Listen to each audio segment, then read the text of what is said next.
Welcome to the Advance Your Art podcast, where we talk about the journey from artist to entrepreneur and everything in between. You've worked hard to hone your craft. Now take it to the next level with tips, techniques, strategies, and routines used by successful artists to grow their businesses and careers. Now, let's get started and have some fun with your host, Yuri Cataldo.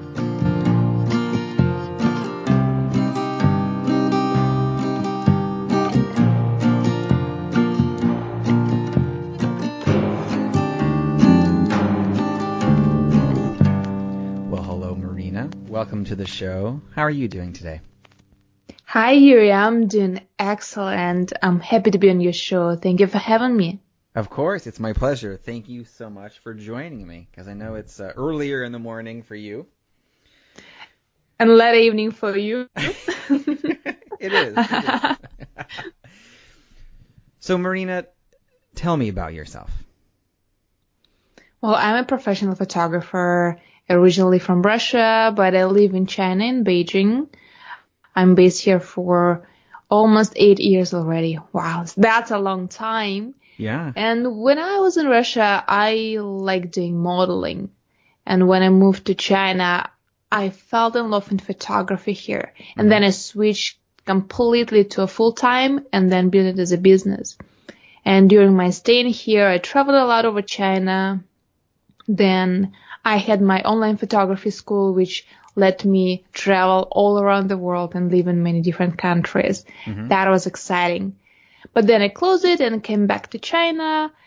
And here I am doing photography, doing the podcast, marketing for creatives. And now I have the conversation with you. Well, wonderful. Wonderful. That's a lot. And it sounds like you've had a very interesting journey the last few years. So let's backtrack up a little bit. What did you originally go to school for? School or the university? University. I apologize. Well, I got 2 degrees. One is the financial management and another one is the engineering computer science. So what was it about computer science and finance that made you interested enough to study them? Wow. When I was in school, I was like, in my city, we have 2 big plants. And, like sometimes you read books, sometimes you watch a movie. And I thought, like, I want to be a manager. I just want to manage people. Because for me, it's like, you're going to be a boss. And I didn't know, like, what kind of managers are there and whatever. And I always liked technical things. So I thought, maybe I should study computer science because I'm good at math. And I applied for both of them, but I did not pass the test for computer science. There was too many people for the budget course. Okay. So, but I was lucky to get like free education in management. And actually, that's funny. Like, for 6 years when I was studying that, I was like, I'm a manager. And when I finished, people ask me, what manager are you? Yeah. I'm like, a manager of the organization. What organization? I'm like, I didn't know. This is what like they told me.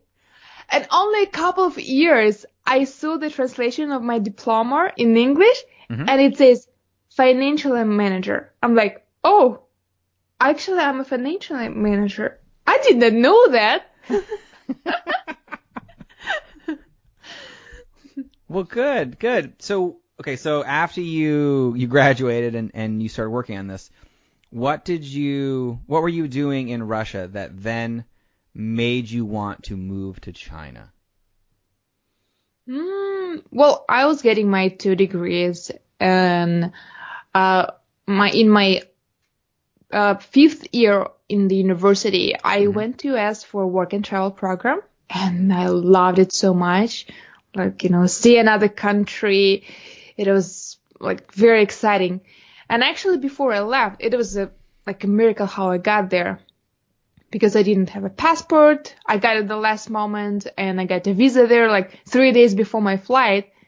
And because I booked the flight, but I didn't know if I'm going to get a visa.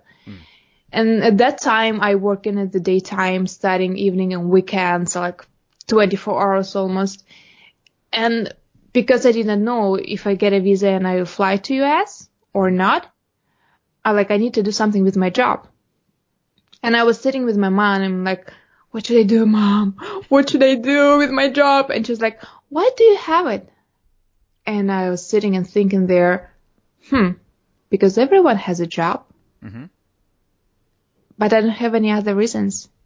I'm like, well, I could get another job, potentially, but there's nothing more besides of just having this job. So she's like, oh, then quit. Like, really? Yeah. Okay. And I quit. And I came next day to my work and I gave them the paper that I'm going to quit. And everyone was shocked. Like, Marina, what's going on? I'm like, I'm going to US. Maybe not. But I'm going to quit. Yeah. And everyone was shocked. And I left my job. I went to US and then I came back. And that was 2008, the financial crisis. And I couldn't get a new job. And that was a challenging moment because you need to work anyway. And I paid for my education for the second one. Mm-hmm. And that time I was like, because I was studying the computer science and I like design things and all of the stuff, I turned to the freelance career. I was freelance web designer for almost 5 years, I think. Okay. Mm-hmm. And so that time I started reaching different people. I started to do design, some coding. And then I was happy. I earned 3-4 times more than other people or which I got before. I could stay home, sleep a little longer, have some fun. But it's just like, it was boring for me. Mm-hmm. Like, I like it. I like design, creativity. It was interesting to talk to people. But I thought, like, I want more people. I want more conversation. I've done this a little bit when I was studying and when I went to US, but doing it full time. And my hometown is quite small. Mm-hmm. So I'm like, no, I want something different. I want to see new countries, new world. And there was a moment after we finished university, a friend of mine went to China. He got a scholarship here. And he was like, come to visit me. I'm like, okay, I will come. He said, come to visit. And I'm like, that was a joke from my side. And he left. And in a few months there, he was like, so are you coming to China? I'm like, are you serious? I will come. He's like, yeah, come. And well, he was studying there, but I just looked for how can I get visa to China, and in 2 weeks I was there. I got a visa, I booked my flight, and I was there. I rented the place here, and this is how my Chinese journey began. Well, very exciting. So, okay, so you were in China, you started your journey. What did you do in China when you first arrived there? Were you trying to continue your freelance work, or were you trying to try something else and go in a different direction? Well, number one thing which I tried to do when I just arrived to China is to try to find a normal food. Because I tried to survive here. I rented a place in the Chinese area, and everything was in Chinese, and sometimes you go to the restaurant and there's a menu in Chinese, and even if you pick something, they can bring you something that it's impossible to eat. You don't know what is that, or it's super spicy. Yeah. But that first month, I traveled in China in different places. I lived here for a little bit. I went to the south to some cities, just explore. And I still done web design. And then in a month, I came back home. I got to China because I basically didn't have much to do in Russia. Okay. And I could do my work anywhere. So I went to China and then I came back home and I feel like, now I even more have nothing to do. I want to go back. It's so much fun there. Mm-hmm. So then I learned Chinese 3 months by myself. That was very difficult because I pay for the trips, I pay for the education, Mm-hmm. and I apply for the university, but I did not want to pay for the basic course, like the tones and everything. I think it's so boring. You almost don't even learn how to write the characters. So I wanted to get to the second course already. And I did it. And when I came back to China, or came back to Russia after my first trip, Mm-hmm. I thought to myself, if I will be able to speak Chinese in half of the year, I can do anything. And I did not know what challenge I, gave myself. So I went back to China and studied in the university. I've done my web design work, but I was almost crying there in the beginning. It was so difficult. Mm-hmm. But in 7 months, like 3 myself, 4 in the university, I could finally speak. And for all of those 8 years, that was the only time when I learned Chinese. And my Chinese is conversational now. But I put a lot of effort there. Yeah. Yeah, that was hard. And then in Russia, I love to do modeling, and that was my hobby. And in China, I've done more. But then, as I said, I just love photography. Mm-hmm. And because I was in front of the camera, Yeah. Wait. So I switched to behind. Mm-hmm. Yeah. So let's back up 1 second. So, what type of modeling were you doing, and then when did photography come into play? What type of modeling? Mm-hmm. Yeah. Was it? I think almost everything. Yeah. Like was it for runways? Were you doing fashion shoots? A little bit of runaways, some fashion shoots, some just magazines? on the events. Okay. Not magazines, commercials, like the events. acting. Yeah. How did you get booked for these? Did you have an agent? Were you doing them independently? How did you get your agent? Oh, that's a difficult question. It's so tricky, I don't remember. In Russia, there are just few of them in my city, so you just know.